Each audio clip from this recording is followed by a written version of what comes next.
Before we get into the reason why and how there are pyramids all around the world, let's talk about some of the examples. I'll start with the Pyramid of the Sun in Mexico.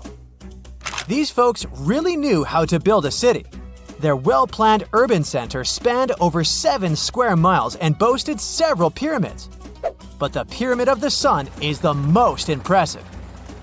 This giant pyramid was built way back in 100 CE and is one of the biggest structures of its kind in the whole Western Hemisphere. It's so big that it's 216 feet high above the ground. If you ever find yourself in this ancient city, you won't be able to miss the Pyramid of the Sun.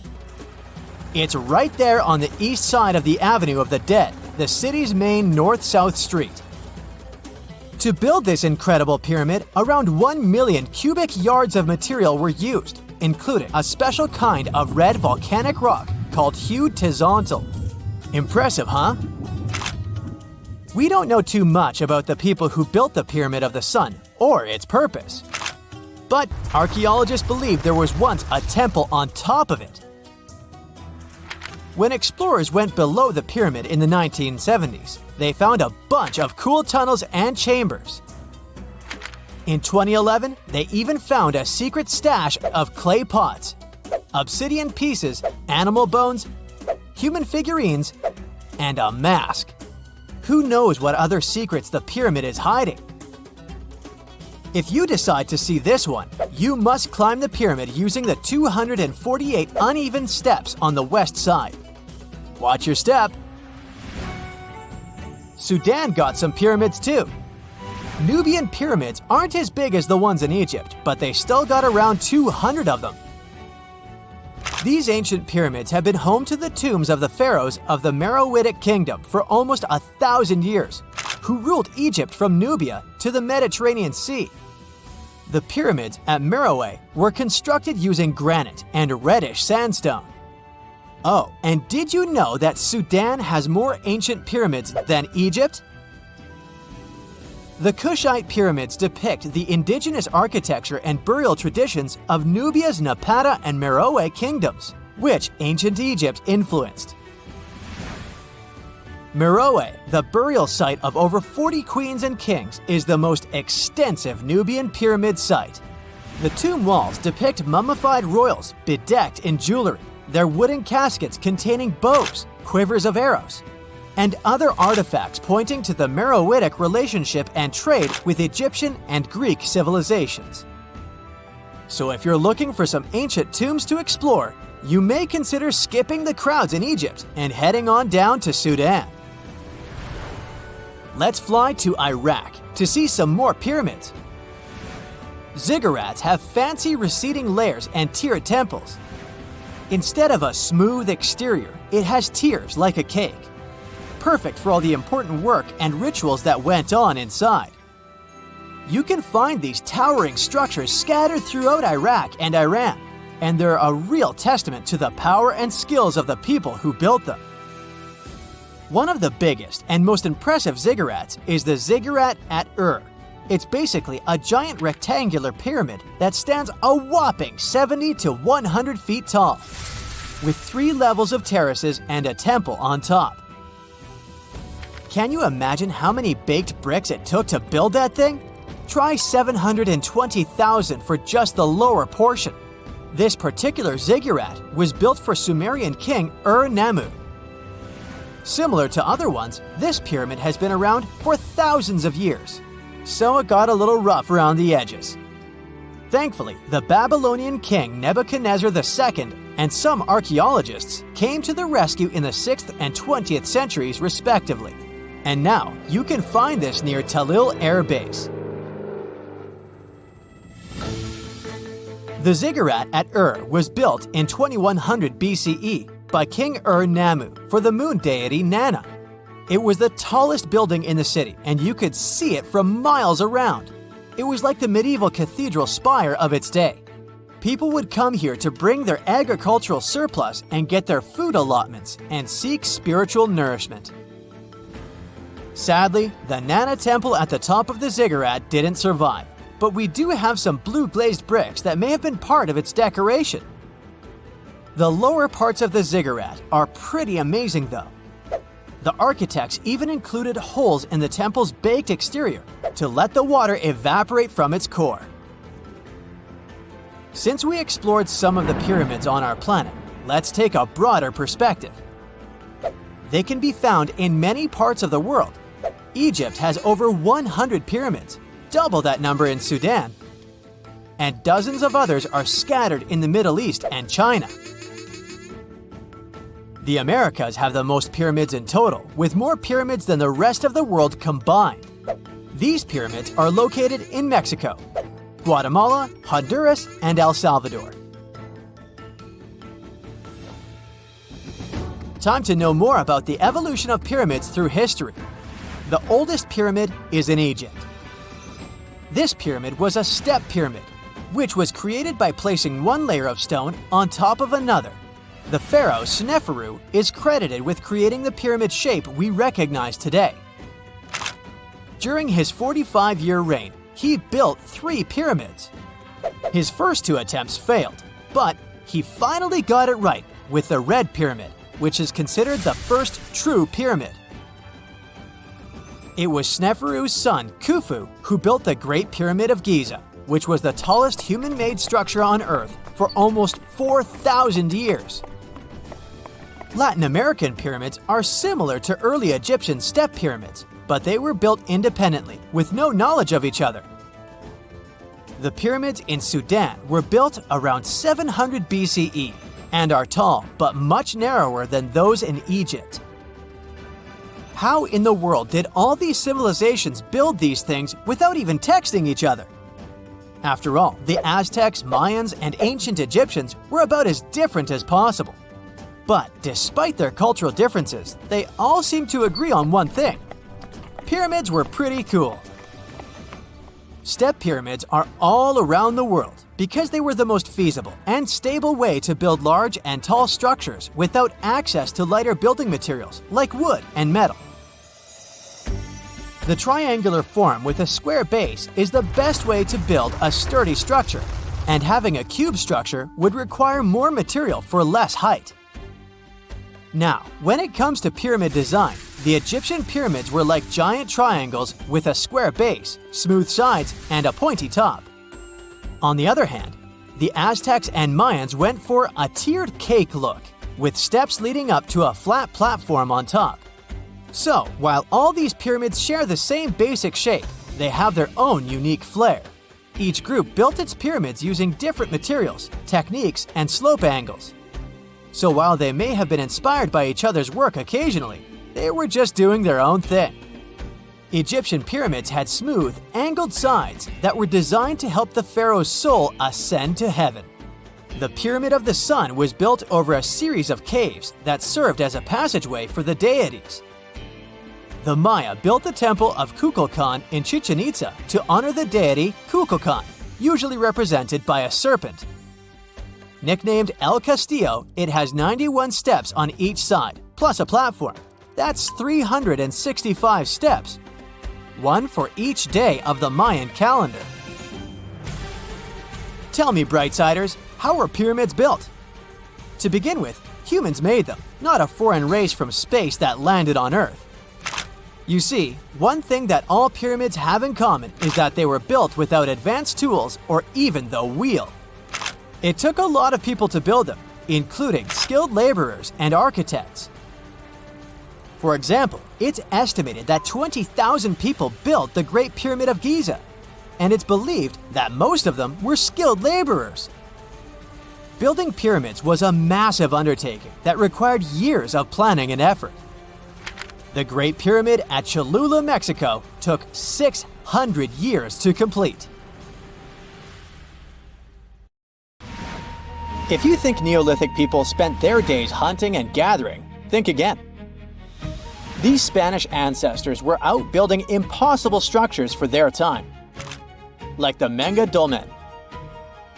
This magnificent stone structure is located in Antequera, a city often called the heart of Andalusia in southern Spain. Andalusia is where Neolithic heritage meets with ancient Roman and Moorish roots, giving us a unique landscape and architecture. The Menga Dolmen is a 5,700-year-old monument, which means it was built when there was very little engineering technology available. It is one out of 3 megalithic structures located in Antequera. The other famous neighboring megalithic sites are the Dolmen del Romeral and the Dolmen de Vieira. But the Menga Dolmen is one of the most interesting ones since it was the first to be built, dating all the way back to approximately 3,800 BCE. Overall, it's 90 feet long, 20 feet wide, and 11 feet high. For years, researchers studied the building's structure, and this is what they found.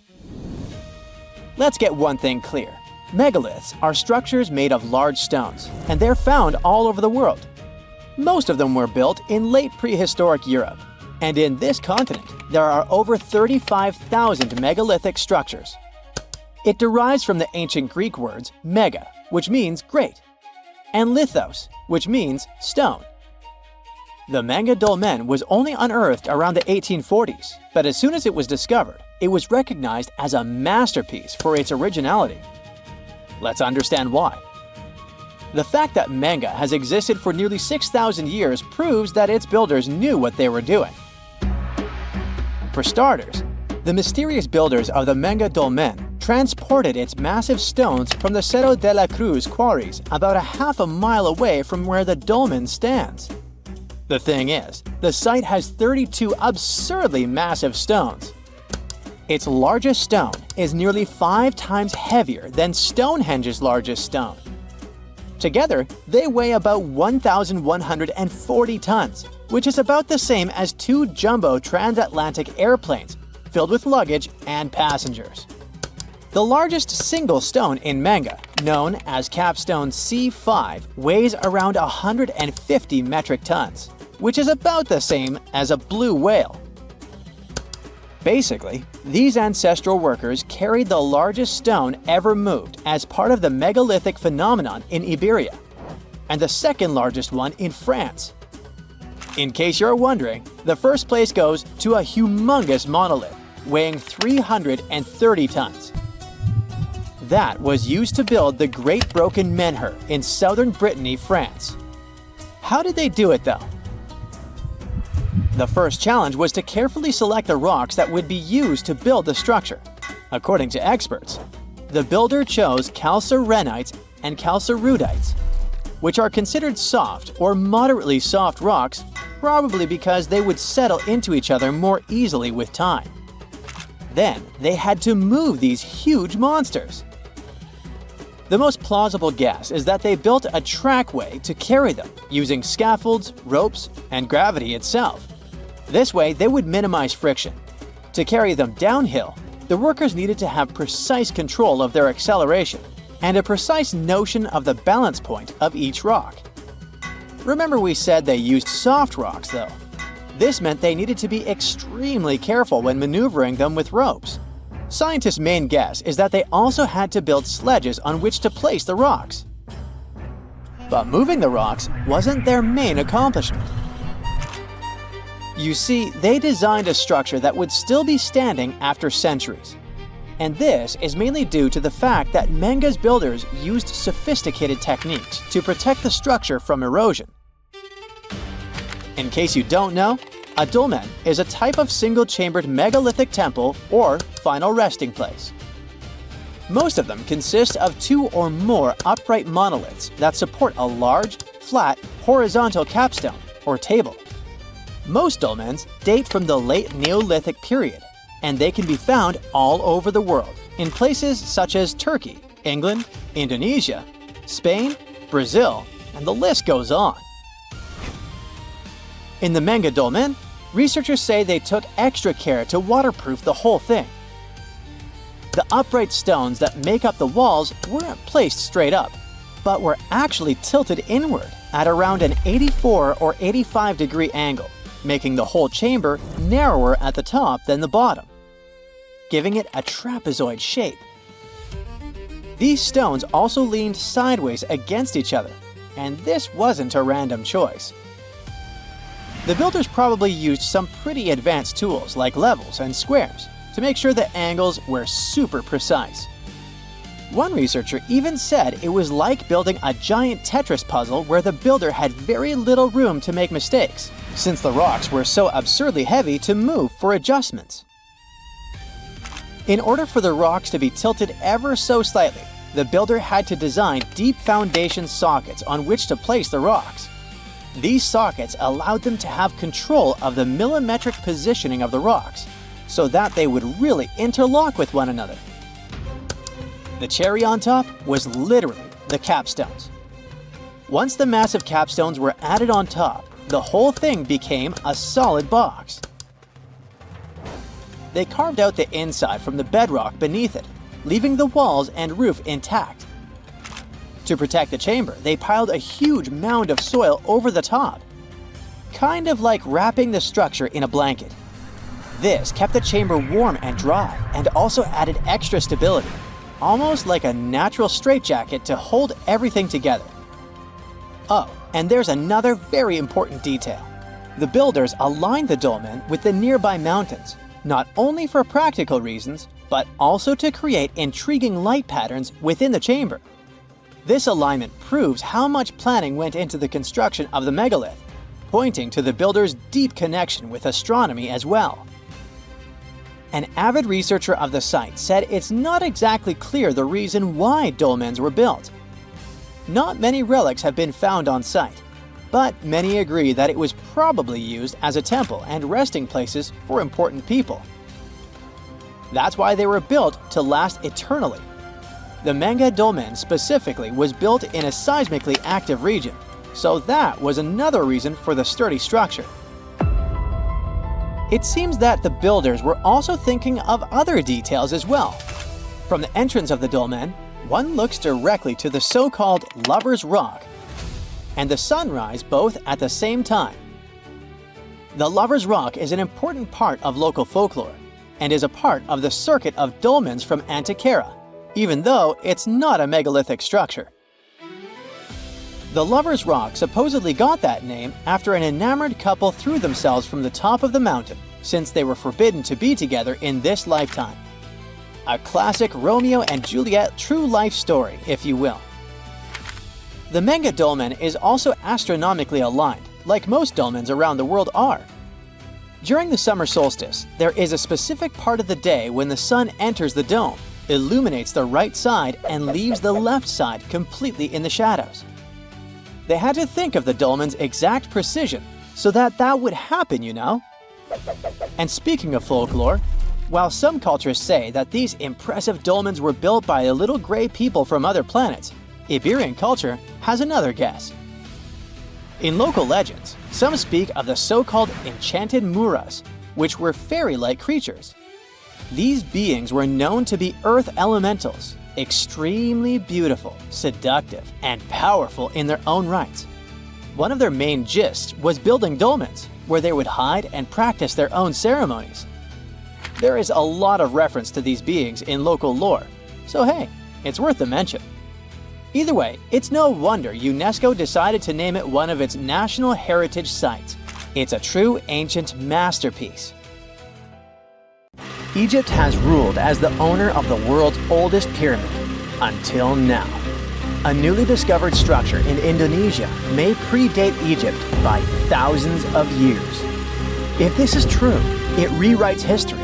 The world's first pyramid was born during the last ice age, and it's now located in the middle of the jungle. At first glance, Gunung Padang does not exactly scream pyramid. It looks more like a big mound with scattered stones tossed all over it. But recent excavations have revealed that far beneath the surface, there are stone structures buried in multiple layers, deeper and much older than anyone expected. We're talking possibly 27,000 years old. This is serious if we're talking about humankind's history. Today, the oldest known ancient society with this kind of building knowledge is probably 11,000 years old and used to occupy the region of modern-day Turkey. We've talked about Göbekli Tepe in some of our previous videos. Gunung Padang has got the scientific community divided and raising big, life-changing questions. You see, the site of Gunung Padang has long been considered sacred by the locals.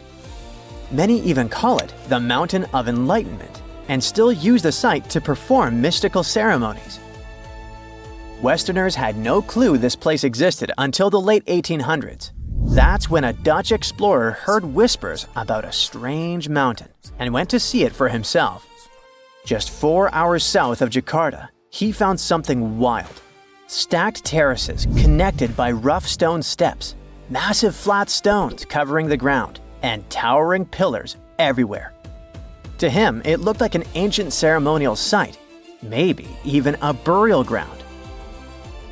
For almost 100 years, mainstream archaeologists simply ignored Gunung Padang. The story resurfaced when a group of farmers brought attention back to the mountain in 1979.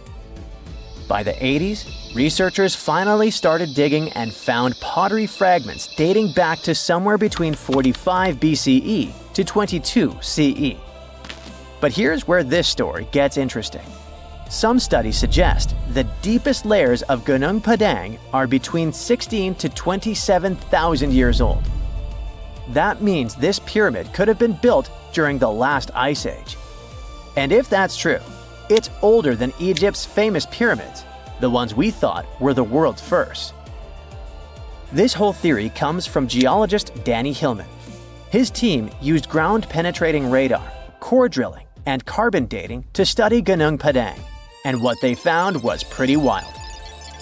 According to Hillman, this place is like a giant ancient layer cake, built in stages over thousands of years. The youngest layer is around 3,000 to 4,000 years old. That's roughly the age of the pyramids in Egypt. When you dig a little deeper, you find Unit 2, which was built between 7,500 and 8,000 years ago. But here's where things get truly mind-blowing. Hillman claims the deepest layer, Unit 3, could be as old as 27,000 years old. His study suggests that Gunung Padang isn't just a hill. It's a stepped pyramid, complete with chambers and hollow spaces hidden underground.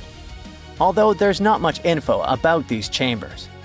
The geologist does admit his theory sounds crazy, but he says it's all real and legitimate data. Hey, this is just one theory. Those who disagree with Hillman say Gunung Padang was not man-made. It was nature-made. Maybe not the upper parts, which Hillman calls Unit 1. The lowest units, which are the units that could change our collective history, are the problem.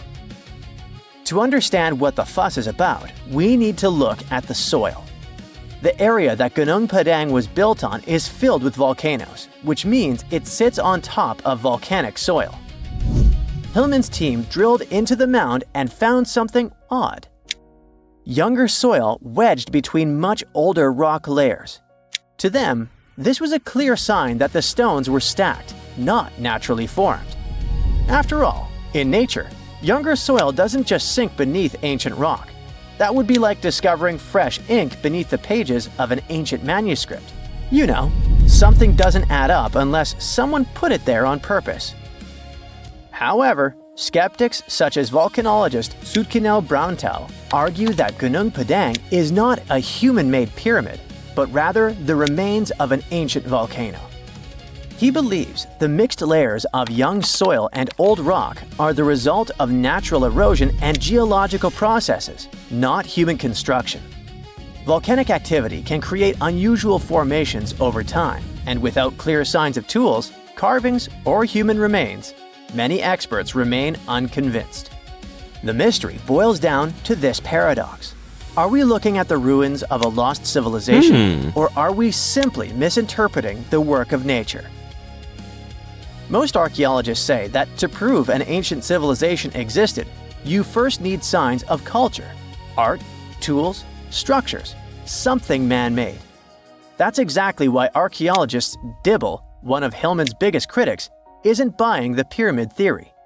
He argues that without solid proof of human activity, all we really know is that the soil in the mound is 27,000 years old, and that alone doesn't mean people were building pyramids back then. But here's the thing. The more we dig into ancient history, the more we find that our ancestors were capable of things we never imagined. The idea of advanced civilizations existing during the Ice Age seems far-fetched to many archaeologists. After all, who could have the technology and knowledge to build massive structures like pyramids in such a harsh environment? This is where some researchers, particularly Graham Hancock, come in. Hancock is known for his controversial theories that say that advanced civilizations may have existed during the Ice Age. The last Ice Age lasted from about 2.5 million years ago to roughly 11,700 years ago. During its peak, huge ice sheets covered large parts of North America, Europe, and Asia, making it a challenging time for human survival. Most archaeologists believe that humans during this period were mainly hunter-gatherers, moving from place to place in search of food and shelter. The idea that they had skills to build a massive pyramid-like structure is hard for many to accept. However, researchers like Graham Hancock argue that advanced Ice Age civilizations could have existed and been wiped out by cataclysmic events such as floods caused by melting glaciers. According to Hancock, these ancient cultures may have built monumental structures like pyramids. One of Hancock's most notable books, Fingerprints of the Gods, explores this theory in depth. He looks at evidence from ancient monuments like Egypt's Great Pyramid of Giza and the megalithic structures in South America and suggests that these could be the remnants of a forgotten civilization. Hancock's theories imply that knowledge and skills passed down from this ancient culture were eventually rediscovered and used by later civilizations like the Egyptians and Mayans. If we apply this to Gunung Padang, the idea becomes even more fascinating. Could this ancient site in Indonesia be a remnant of a long-lost civilization that existed during the last Ice Age? We'll have to keep digging to figure this out. Either way, while scientists debate the origins of Gunung Padang, local myths offer a different explanation. One of the most famous local legends tells the story of King Siliwangi, a powerful ruler who wanted to build a grand palace in a single night. With supernatural strength, he began stacking enormous stones to create his masterpiece. But as the first light of dawn appeared, he realized he had failed to finish in time. Frustrated, he abandoned the project, leaving behind the massive rock formations that we see today. While this story isn't historical fact, it reflects how deeply Gunung Padang is embedded in the local culture. Even today, the site is considered a place of spiritual energy, attracting visitors who believe in its mystical power. Hindus from the island of Bali climb the mountain steps to conduct rituals related to the rising of the full moon.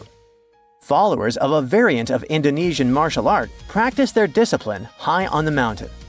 As these sacred rituals continue, archaeology and geology keep trying to figure out if this really is the oldest man-made structure in the world. Secant, cosine, tangent, sine, 3.14159. Yeah, that was the cheer we heard coming from the trigonometry club back in the day. For the rest of us in math class, terms such as sine, tangent, and pi were just bewildering. Who invented these and why? Was their only purpose to make it harder for students? Well, not quite. Trigonometry was invented by the ancient Egyptians. They needed this knowledge to construct pyramids, and they did a pretty good job too. The Great Pyramid in Giza still stands today, some 4,500 years after it was built. No recalls either. So let's get out of that classroom and on a journey through time to reveal the secrets behind the ancient Egyptians' precision.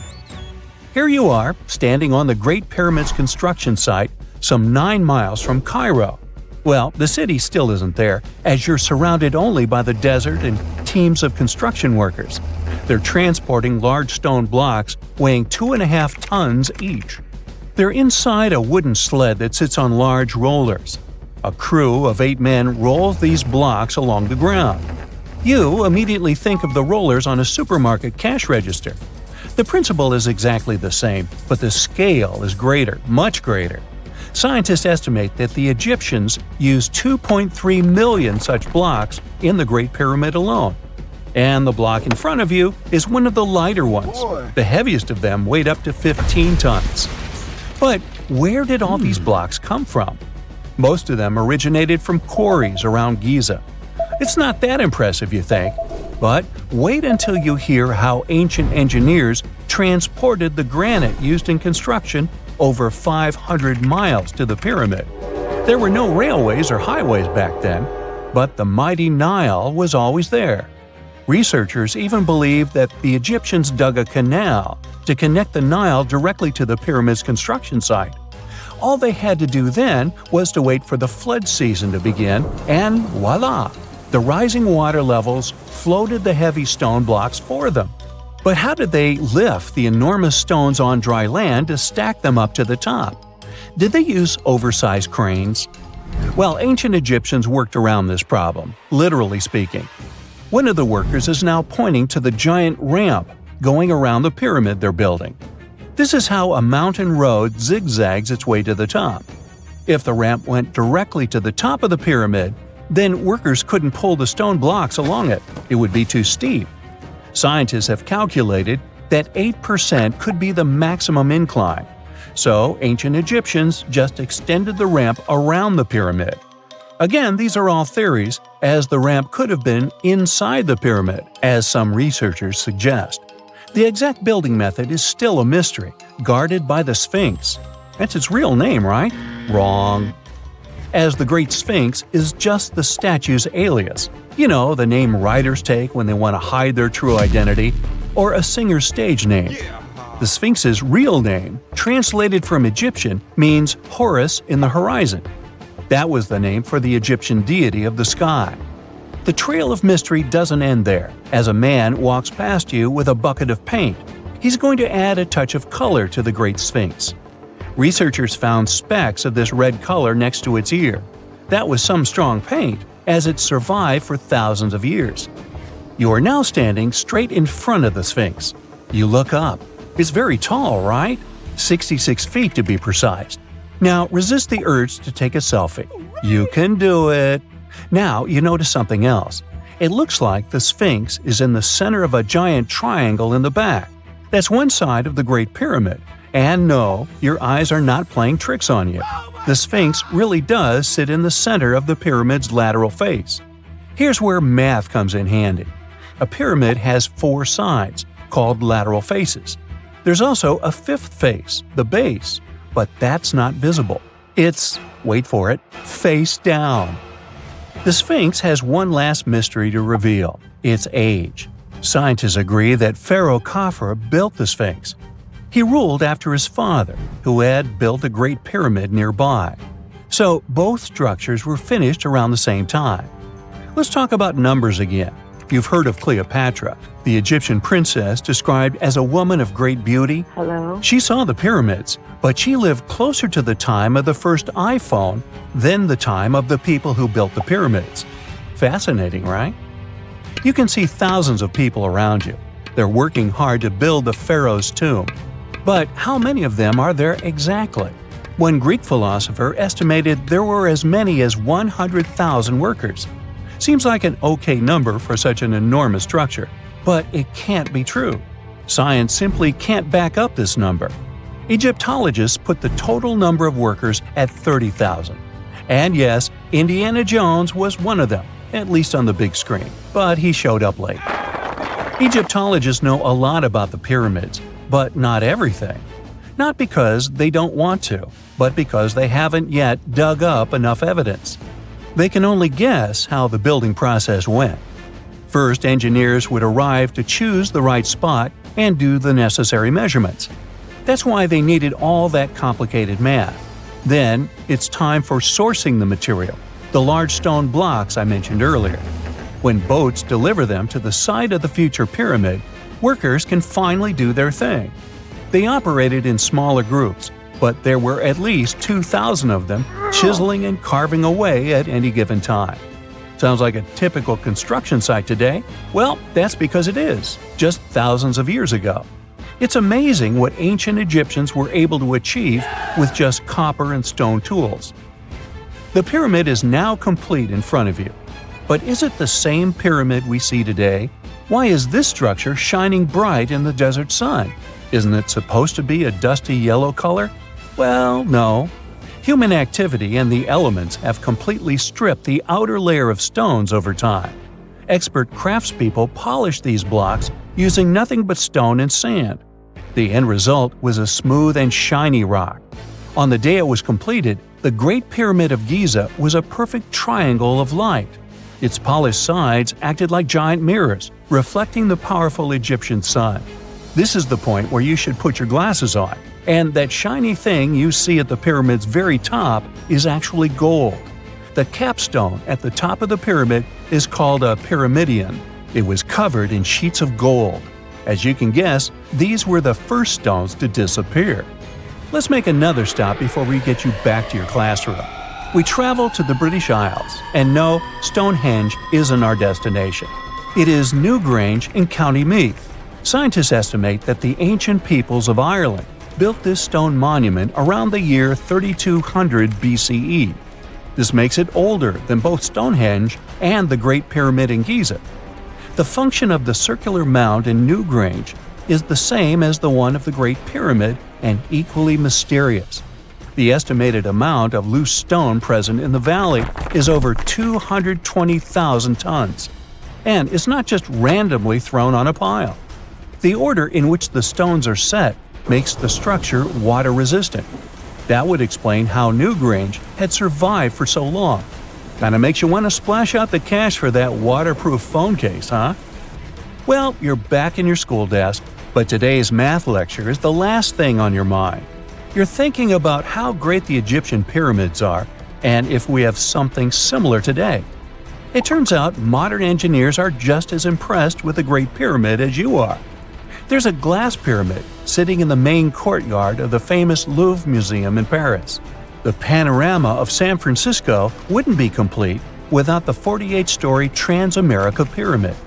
But Las Vegas went the furthest. There we find the Luxor Hotel. It's so big that it's the third largest pyramid on the planet. And guess what's in front of it? Yup, a replica of the Sphinx. It's 110 feet tall, 2 stories higher than the one in Giza. Yeah, everything's bigger in Vegas.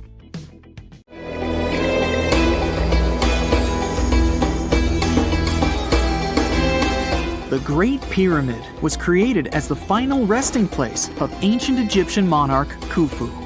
According to legend, French leader Napoleon entered the Great Pyramid and came back out looking shaken and super pale. He never revealed what he saw inside, but whatever it was is said to have affected him for the rest of his life. When Napoleon entered the pyramid, he would have walked through a super tight and ascending passageway. He'd then go through another passageway, known as the Great Chamber. This corridor would have been much taller than the previous one, and would have cobbles too. He'd then reach the King's Chamber, the centerpiece of the Great Pyramid, which was lined with huge blocks of granite. But it wouldn't have looked as grand as we might imagine. There are no hieroglyphics decorating its walls, as Egyptians only began decorating the burial chambers of pyramids much later on. The pharaoh's tombs deep inside the pyramid would have also been filled with treasures, from chunks of gold to the world's most expensive jewelry. But this would have all been looted a long time ago. The only thing that probably would have been left in there would have been a huge sarcophagus, which would have once contained the king's mummy. He'd also have to walk past the queen's chamber. This room most likely didn't hold any queens though, as pyramids were usually only built for one person. There are mysterious tunnels leading from here. To this day, no one is really sure what they're there for. And that's not the only mysterious and creepy thing Napoleon may have encountered, as stories of pharaohs leaving ancient curses on pyramids go way back. Many pyramids had warnings written on the outside, telling of horrifying things that would happen to those who entered and disturbed the peace. We might not know what exactly Napoleon found in the Great Pyramid that scared him so much, but we know for sure what was found in Tutankhamun's tomb. Tutankhamun was an ancient Egyptian pharaoh who was only 8 or 9 years old when he took to the throne. He became a cultural phenomenon when his tomb was discovered almost completely intact in 1922. His pyramid sits in the Valley of Kings in Thebes, modern Luxor, which is in Egypt. Unlike the Great Pyramid, Tutankhamun's tomb was covered in beautiful wall decorations. The walls told the story of how he would travel to the afterlife through the underworld. Egyptians believed all people would have to take this journey, so they would fill their tombs with objects and paintings to help them get there. There'd also be spells painted on the walls. They believed this would help people pass over to the next realm. The journey would be pretty long, and for that reason, the ancient Egyptians would also fill the pyramids with food. Tutankhamun's pyramid was filled with 8 fruit baskets. They even found something called gingerbread fruit in there. The rooms were jam-packed with furniture, statues, clothes, and staffs, amongst a whole bunch of other things. You'd likely find a lot of clothes and expensive jewelry in the pyramids as well.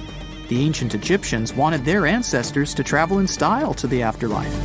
They put Tutankhamun in his final resting place with over 50 pieces of clothing, all of the highest quality. There were tunics, scarves, gloves, and headdresses, and a ton of jewelry. Bracelets, pendants, necklaces, rings, and scarabs for protection were all found inside. Each of them was made of gold or precious stones. There were also fans made of ostrich feathers to keep the old pharaoh cool in the hot Egyptian sun. But the temperature inside the pyramids never actually went above 68 degrees Fahrenheit. The ancient Egyptians developed a super cool air conditioning system that we don't fully understand even today. Tutankhamun's pyramid also contained 130 walking sticks made from ebony, ivory, silver, and gold to help him on his journey. There were 3 chariots hidden away in case he got tired of all the walking. They also put 11 boat paddles inside, but there was no sign of any boat. The pyramids would be littered with the pharaoh's favorite scents and perfumes. During the excavation of Tutankhamun's pyramid, it quickly became clear that it had been robbed during ancient times. There was damage to doors and traces of oils left in empty jars. It looks like someone raided the pyramid for gold and the scents, perfumes, and oils that had been left for King Tut. There was still a bit of perfume, which was made from coconut oil and frankincense, left in one bottle. It seems like Pharaoh Tutankhamun loved board games. There was an ivory traveling set of senet in his pyramid. Although we don't know for sure exactly how to play it, we have figured out it was sort of an ancient Egyptian version of backgammon. It looks like it was a 2-player game where the goal was to knock your opponent off the board. Not really sure who Tutankhamun's mummy was supposed to play with, though. The ancient Egyptians had some rituals that may seem pretty strange to us. For example, they used to shave their eyebrows off if they ever lost a cat. So it's not too surprising they put some really weird things inside pyramids. Archaeologists discovered a collection of mummified cats and scarab beetles in pyramids that date back more than 4,000 years. They were found in the pyramids of Saqqara, which is south of Cairo. They also found a bunch of makeup kits and mirrors inside. Makeup was worn proudly by both men and women in ancient Egyptian times. Eyeliner was the most popular cosmetic. The Rosetta Stone was one of the best discoveries ever made in pyramids. It was found by our man Napoleon Bonaparte and his team. It's a black granite rock that dates back to 196 BCE. It's transcribed in Greek, Demotic, and hieroglyphic. When it was translated in 1822, we got the key to understanding ancient Egyptian hieroglyphics for the very first time. The discovery of Queen Hatshepsut's mummy in 1903 changed our understanding of the Egyptians forever. After she had passed away, her successor, Thutmose III, removed most of the evidence of her reign, so we basically knew nothing about Egypt's first great female leader. She's now gone on to become one of the few and most famous female pharaohs of Egypt. Pharaoh Khufu even had a fully fledged boat in his pyramid. Archaeologists uncovered more than 1,200 pieces of a giant boat near the Great Pyramid at Giza. They reassembled the boat, and it's a whopping 144 feet long. It's most likely a solar boat, which was designed to carry the resurrected king with the deity Ra. Fun fact, the Pyramid of Giza is the last remaining of the 7 wonders of the ancient world. The other 6 are the Hanging Gardens, the Colossus, the Temple of Artemis, the Mausoleum, the Lighthouse, and the Statue of Zeus. This pyramid was also the world's tallest man-made structure for 3,800 years, and it's the biggest pyramid in Egypt. It took a staggering 2.3 million blocks of limestone, and some weighed as much as 80 tons. It took an incredible 100,000 laborers and a whopping 23 years to build. Its original height was a mega 480 feet. In 2017, archaeologists discovered something weird about Egypt's Great Pyramid. There's a hidden void that's at least 100 feet long, and no one really knows why it's there or what's actually inside it. The weird void is the first inner structure discovered within the 4,500-year-old pyramid since the 1800s. Scientists used cosmic rays to detect the massive hole, but are still no closer today to finding out what's inside. The ancient Egyptians took a lot of care building the pyramids, and everything was strategically placed and structurally sound, so it's super unlikely that this hole is due to blocks falling over time. Loads of pyramids also contain small model figurines called ushabti. These represented attendants. They believed they would come to life to serve the pharaohs in the afterlife. But it's amazing that all this stuff actually fit inside. There isn't actually a huge amount of space inside the structures. It's mostly just rock. Imagine working 7 days a week on a large-scale construction site. You, along with thousands of others, carry millions of stone blocks and put them on top of each other according to a complex system. You work without modern construction equipment. You have no air conditioning or constant access to water. It's so hot outside that you can fry eggs on the road. You've been building the pyramid for decades, and now, when it's finally done, you enjoy the result of the colossal work of thousands of people. You're looking at a giant cultural monument of global value that will freeze in time and amaze people for tens of thousands of years. A few thousand years have passed. People in the 21st century see the pyramids and are like, wow, I can't believe humans have built this. Yeah, the people who built the pyramids wouldn't have appreciated such a theory. But actually, there are reasons to believe that people built it using some fantastic technology. From the outside, it seems the Great Pyramids are just big triangles of stone. People just put some heavy blocks on top of each other, and that's it.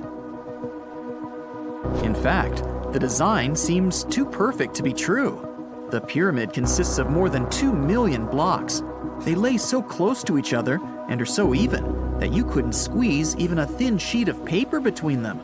Scientists still can't figure out the exact technology for building the Egyptian pyramids. One of the biggest and most famous is the Great Pyramid of Giza. This huge construction, well known all over the world, has one big secret. There should be a capstone on top of the pyramid. It's a triangular-shaped stone block, a small pyramid on top of a huge one. It's also called a pyramidion. The builders of ancient Egypt made it out of granite and limestone and covered it with gold. No records or old drawings prove that there was a pyramidion at the top of the Great Pyramid of Giza. But there's another ancient Egyptian structure with such a triangle, the Red Pyramid. It was built before the Great One, and its capstone has survived to this day. Archaeologists have found and reconstructed it. But where could the capstone of the Great Pyramid be? It's a mystery that still has no answer. Some are sure that some thieves have stolen it from the top. Maybe they just climbed up and pushed the pyramidion down. It makes perfect sense. The capstone was probably the most valuable element of the pyramid. Many scientists and archaeologists still don't know its exact purpose. Some believe that this peak covered with gold glorified the pharaohs. The capstone reflected moonlight at night and illuminated the entire space around it. During the day, the capstone reflected sunlight with its shiny surface. You could have noticed it from afar. The top of the pyramid was a kind of guiding star for lost travelers. All other stone blocks of the pyramid consist of limestone. People polished them to make them look shiny. In the past, they were even glowing and reflected light. You could see glowing pyramids from space, although they looked like tiny lights. Over thousands of years, winds, sandstorms, and rains have changed the pyramid's appearance. If people had taken care of them all this time, they would have looked like something out of science fiction movies or the pyramids from Las Vegas. But unfortunately, we will never see their original appearance. Some archaeologists and scientists believe that the capstone could absorb the sun's energy and distribute it evenly throughout the pyramid. No one knows precisely why the Egyptians needed this technology. There's a theory the pyramids are ancient energy systems. The pharaohs applied this energy to use some unique technologies that were more advanced than all the achievements of the 21st century. And the triangular shape of the pyramids was ideal for boosting this electromagnetic energy. In theory, solar radiation, or electromagnetic forces, accumulated at the top of the pyramid, filled the inner rooms, and then went down the walls to the base. Any surface distortion could prevent the flow from spreading, so they had to create a perfectly smooth surface. That's why they installed the blocks so that nobody could squeeze a needle or razor blade between them. Many people believe in this theory because they built the pyramids from limestone. This material can hold energy inside itself. In the inner part, they created granite deposits to cause air ionization, that is, to create an electric charge. They also dug channels under the pyramid for water to transmit electricity. And at the top, they put a gold capstone, the best conductor of electricity. So, this is how you get a great power generator. Different cultures used similar technologies to create electricity all over the world.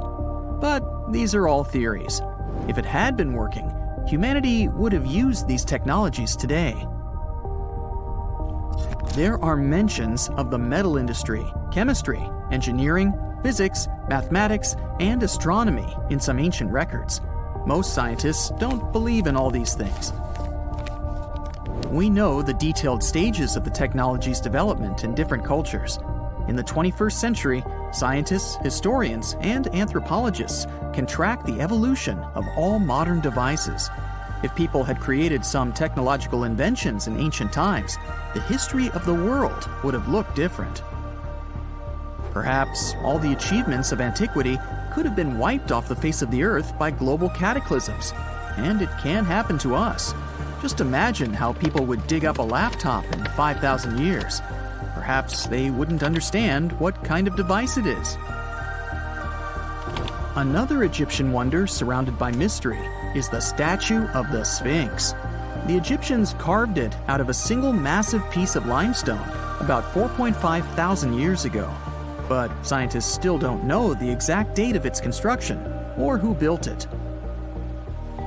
People painted the Sphinx in different colors, so it looked much brighter and more vivid in the distant past. It was shining just like the Great Pyramids. Anyway, time hasn't only changed its appearance, but its name too.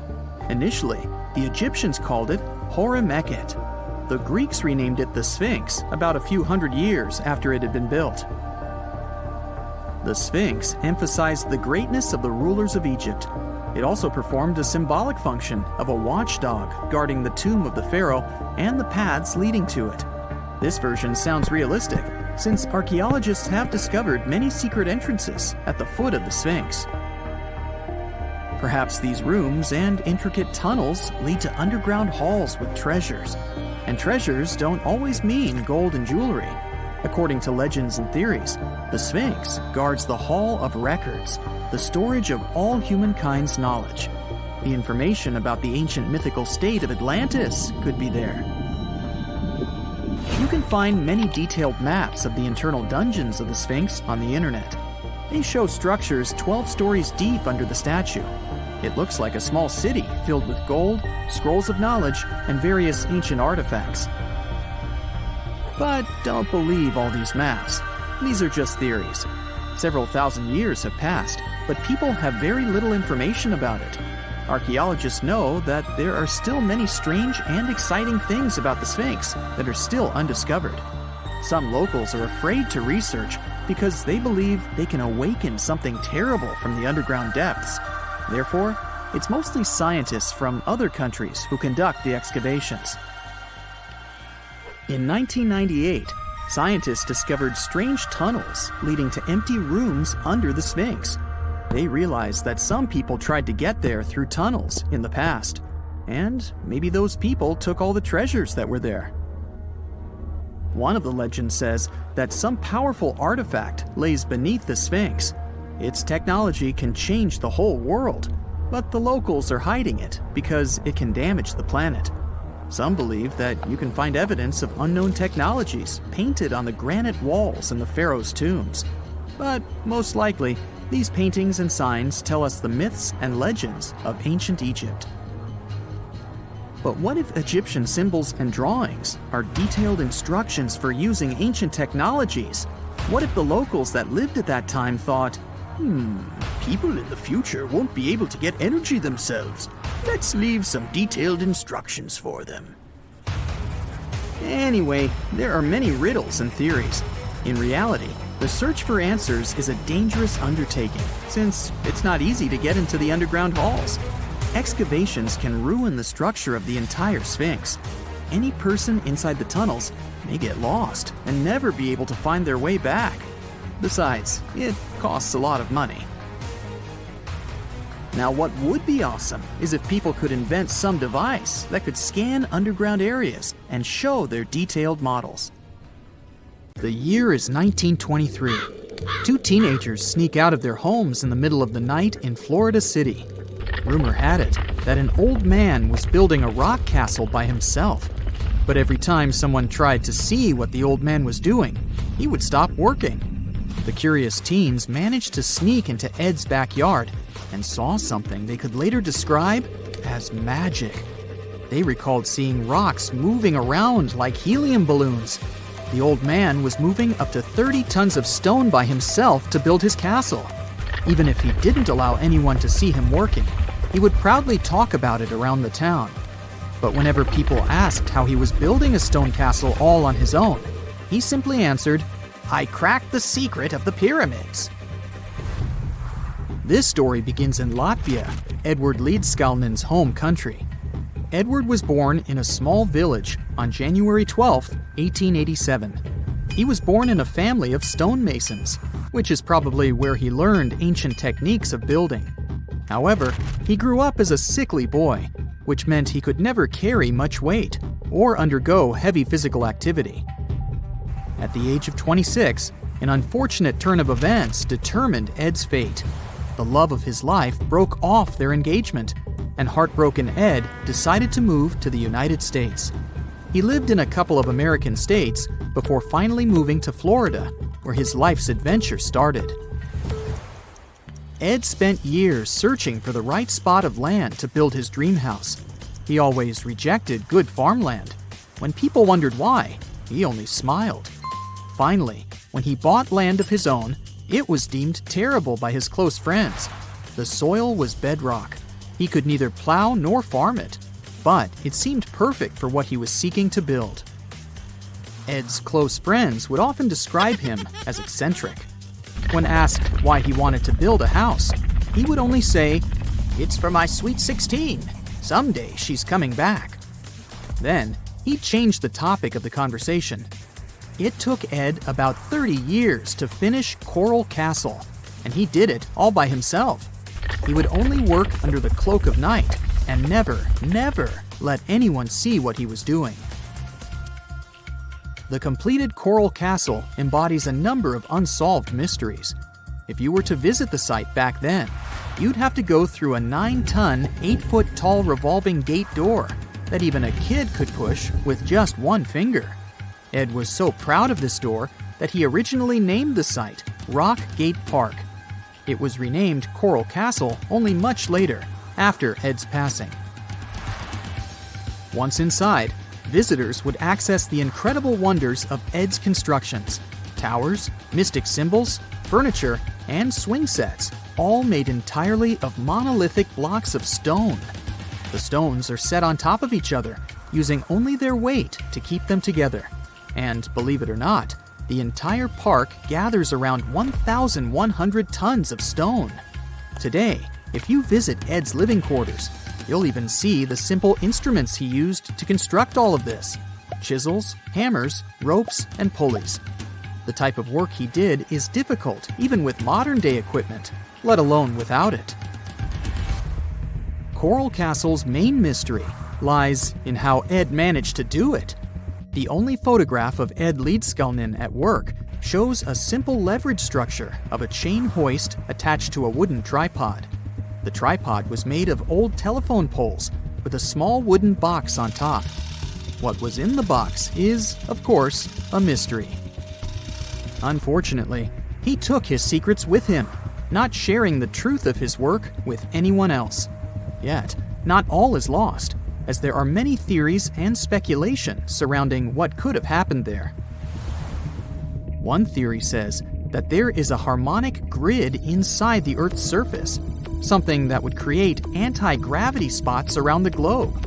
It's believed that Coral Castle was built in such a spot. This could explain why it took Ed so long to find land that pleased him. Maybe what he was looking for was a place that allowed him to experiment with anti-gravity forces. Yet, whenever Ed talked about his work, he would say he understood the laws of weight and leverage, and, sure thing, that he had cracked the secret of the pyramid builders. And what secret is that, you might ask? According to Ed himself, it has to do with magnetism. He even published a pamphlet called Magnetic Current. There, he explains that every object has magnetic particles inside of them. A person just needs to understand where they are located inside such objects. This way, objects can be lifted and moved around without much effort, just like moving something heavy underwater. Researchers say that if we assume Ed Leedskalnin and the pyramid builders used the same technique, then it would only have taken 4,700 workers to build the Great Pyramid of Giza, instead of the 20,000 to 100,000 that is currently estimated. But this story just keeps on getting more and more mysterious. In the late 1920s, Ed was finishing the construction of Coral Castle in Florida City. Rumors about his work had spread around town. People said Ed was hiding a stash of money somewhere in his living quarters. One night, a group of men waited until Ed was alone and broke into the castle to rob him. They couldn't find the money and, luckily, didn't harm Ed. But in the following days, he decided that it was best he moved out of that land. Of course, he took more than his toothbrush along with him. Ed decided to move the entire Coral Castle to another land 10 kilometers away from where he had built the park. Legend says he hired a truck driver and asked him to swear secrecy about what Ed intended to do. He asked the driver to look away while Ed loaded the truck by himself, moving all of the rocks without any help. With the truck loaded, Ed and his castle moved to Homestead, Florida, where the park is located until this day. In 1986, a group of engineers from Florida University was called to try to fix the park's gate entrance, the 9-ton revolving door that Ed was so proud of. They arrived with plenty of modern-day equipment, including a 20-ton crane. When the engineers took the door down, they noticed that Ed had used a strange circular stone at the bottom of the revolving door. The engineers couldn't understand how this frisbee-sized rock could withstand 9 tons of weight without breaking into pieces. They sent the rock to the geology department at the University of Florida, but the geologists simply returned the rock, saying they couldn't find a match of this rock in their databases. They couldn't determine its origin.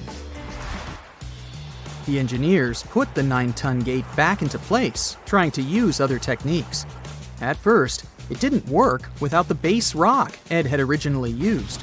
So, they had to cut the gate rock to make it work as a revolving door once again, proving that modern-day technology couldn't replicate what Ed had done single-handedly. Fast forward to 2011, and another man claimed to have cracked the code of the pyramid builders and Ed Leedskalnin himself. Wally Wallington, a retired construction worker from Lapeer County, Michigan, has managed to build using similar techniques to those used by Ed. Wallington is known for having built his personal Stonehenge in Michigan. He is said to have used simple machines, such as levers and counterweights, moving around multi-thousand-pound concrete blocks. Unlike Ed, Wallington has shared his techniques with the public. Multiple videos are showing the clever engineering he built from very simple materials. It sure is impressive. The man has moved his entire barn into another property just with the help of simple tools. However, there is no way to prove that these were the same techniques used to build Coral Castle. To this day, the secrets of Coral Castle haven't been unraveled. But hey, we can always keep trying to solve it. An ancient computer stood dormant underwater for thousands of years. When it was first discovered in the early 1900s, people confused it with a boring lump of metal and wood. But once it was properly studied, the Antikythera mechanism shook up what we knew of the ancient Greeks and their knowledge of astronomy. Is it really a computer? Depends on what you consider one to be. We know that the first mechanical device of this kind was designed in 1822 and could only help with simple calculation. The Antikythera mechanism also doesn't have a keyboard or screen. It's made out of 3 bronze pieces featuring intricate designs, gears that resemble those of a clock, and a ring with degrees, similar to a protractor. No other similar devices can be traced so far back in time. X-rays needed to be invented before scientists could figure out this device. They soon learned that the Antikythera mechanism was probably used to track stars and planets. Here's how it worked. Inside its wooden case were lots of tiny gears. They weren't for telling time, but rather for predicting astronomical events. It gave the user unique knowledge of where every planet, the sun, and the moon would be at any given time. By turning a button, it was set in motion, and it would show how the celestial bodies moved. One of its biggest mysteries is those planetary pointers. It's common knowledge these days that planets owe their specific movements because they're orbiting the sun for the most part. Some believe the Greeks back then weren't that advanced with their astronomy to know this. A few ancient Greek scholars proposed the idea of the sun being at the center of the known universe, but it wasn't a widely accepted theory. The reason why is simple. If the Earth was spinning on its axis and revolving around the sun, why can't we feel it move?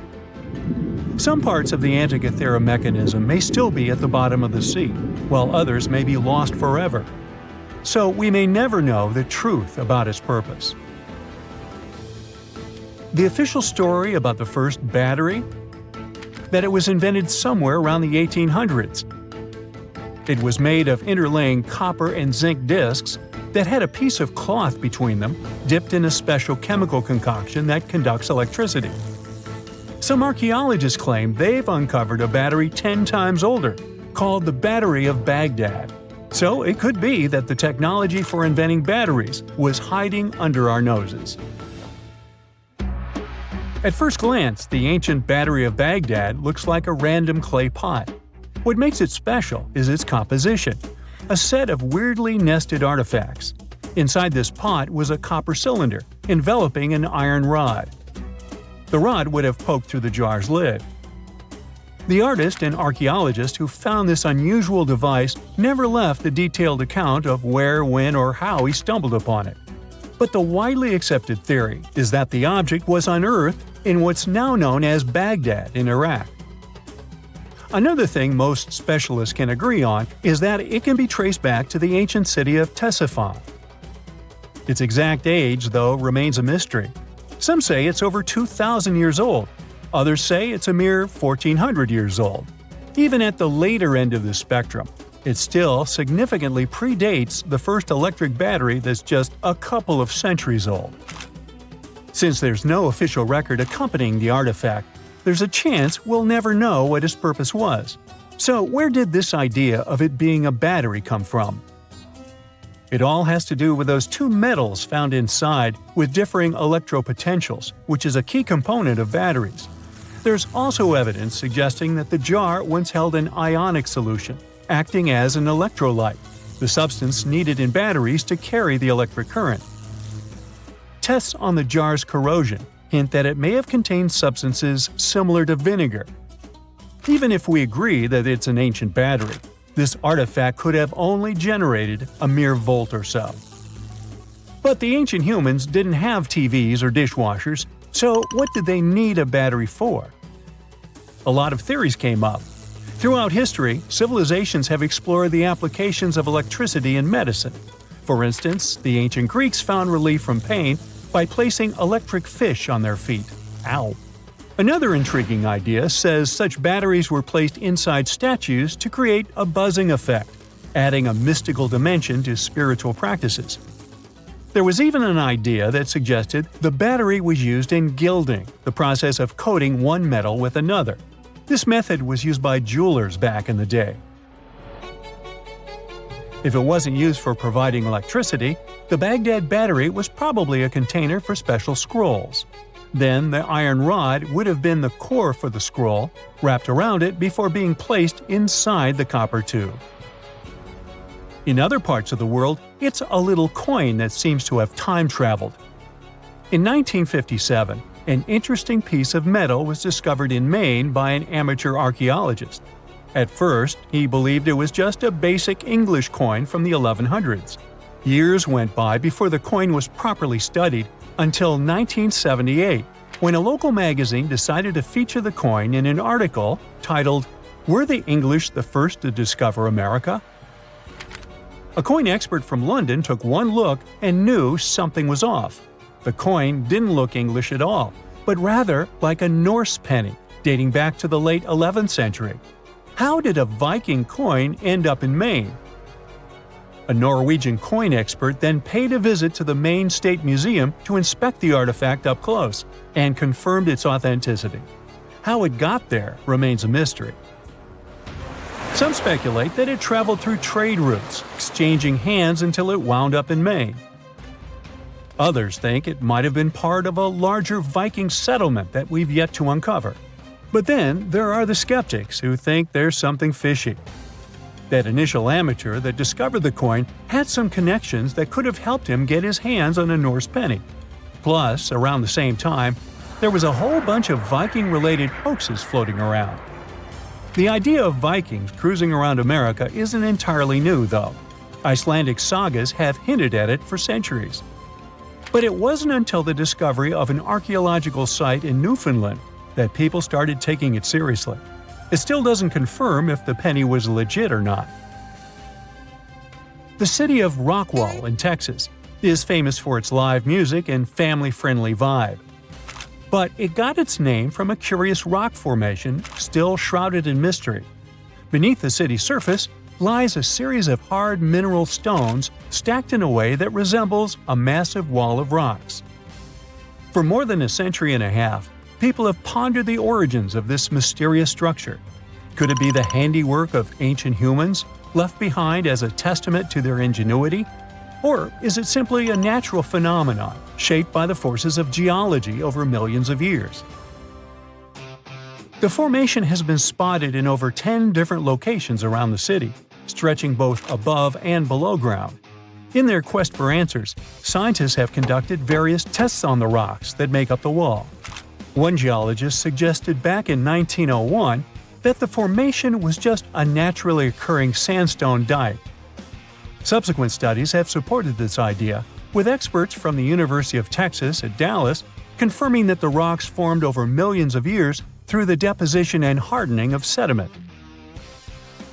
Despite the scientific consensus, there are still those who believe there's more to the Rockwall formation. Tales of steps, archways, and even corridors have circulated for decades, supported by old newspaper reports and local folklore. Some claim to have seen strange markings on the rocks, while others speak of mysterious metal objects embedded in them. The scientific explanation could be that the supposed steps and archways are likely just illusions created by the natural fracturing of the rock. As for the metal objects, it's believed they are simply concentrations of iron-bearing minerals. It doesn't explicitly show ancient humans put them there. Whether the Rockwall formation was crafted by ancient hands or shaped by natural forces, it remains a cherished part of Rockwall's identity.